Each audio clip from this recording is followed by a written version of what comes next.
কেন বাংলা ভাষা বলতে নারাজ পশ্চিমবঙ্গের হিন্দিভাষী সমাজ? পশ্চিমবঙ্গ ভারতবর্ষের একটি অবিচ্ছেদ্য অংশ, যার প্রধান ভাষা বাংলা। অহিন্দিভাষী জাতির ওপর হিন্দি ভাষা চাপানোর যে আগ্রাসন দিনকে দিন বেড়েই চলেছে যেন।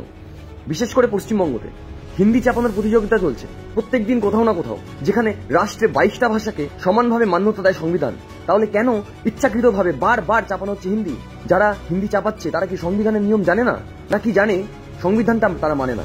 ওরা সংবিধান বিরোধী। তাহলে এখানেও ঠিক তাই, একদল ব্যক্তি বলতে থাকেন বাংলা শিখবো না, বাংলা বলবো না বলে সংবিধান বিরোধী কথা বলে। তারই প্রতিবাদ করেন বঙ্গপুরি আপডেটস এর প্রতিনিধি জয়শ্রী ঘোষ। চলুন দেখে নেই কি হয়েছিল সেখানে। তোমরা ওয়েস্ট বেঙ্গলে থাকো তো, তারপরে বলছো যে বাংলা বুঝবো না, বাংলা বলবো না, বাংলা বলবেন না। আপনার বাড়ি কোথায়? আমার বাড়ি গড়িয়া। গড়িয়া ওয়েস্ট বেঙ্গলে তো? আপনার তোমার বাড়ি কোথায়? আমার বাড়ি হাওড়া ময়দান। আচ্ছা, তোমার বাড়ি কোথায়? আমার বাড়ি বিহার। সে তো বোঝাই যাচ্ছে।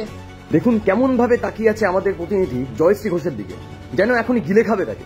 এই ব্যক্তি যে প্রতিবাদের মুখে পড়ে বেজায় বিরক্ত হচ্ছে তা তার চোখ মুখ দেখে স্পষ্ট বোঝা যাচ্ছে। উনি এটা বলতে পারতো যে আমি শিখিনি এখনো, কিন্তু বলবো না, বুঝবো না, এই গাজোয়ারিটা করতে পারেন না।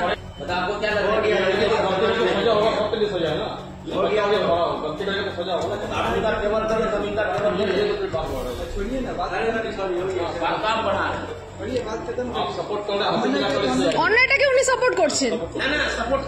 একদম সাপোর্ট করছেন আপনি, একদম সাপোর্ট করছেন, একদম সাপোর্ট করছেন।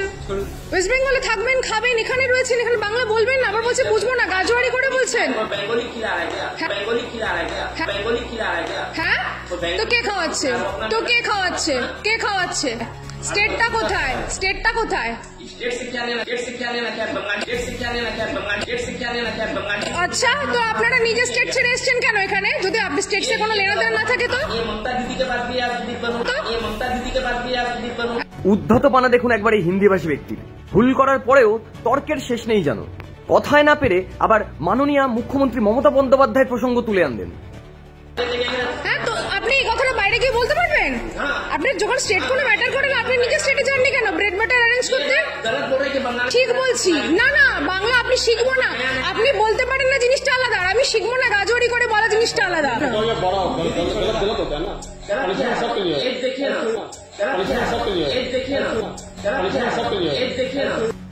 অদ্ভুত দাবি এই ব্যক্তি। তার দাবি অনুযায়ী সে ভুল করেছে তো কি হয়েছে, তার বয়সটা তো কম। এই হিন্দিভাষী ব্যক্তির মতে বয়স যদি অল্প হয় তাহলে অপরাধের ক্ষমা আছে। আপনারা কি বলেন, এটা কি সংবিধান বিরোধী কথা নয়? এই একদল ব্যক্তি শুরু থেকে কিন্তু উদ্ধতপানা দেখিয়ে যাচ্ছে, শুরু থেকেই সংবিধান বিরোধী কথাবার্তা। প্রথমে তারা বাংলা ভাষাকে অসম্মান করে, তারপর মুখ্যমন্ত্রীকে টেনে নিয়ে এসে কথা বলছেন, আবার বলছেন ভুল করেছে তো কি হয়েছে, বয়সটা তো কম। Bureau report, Bangaprahari updates.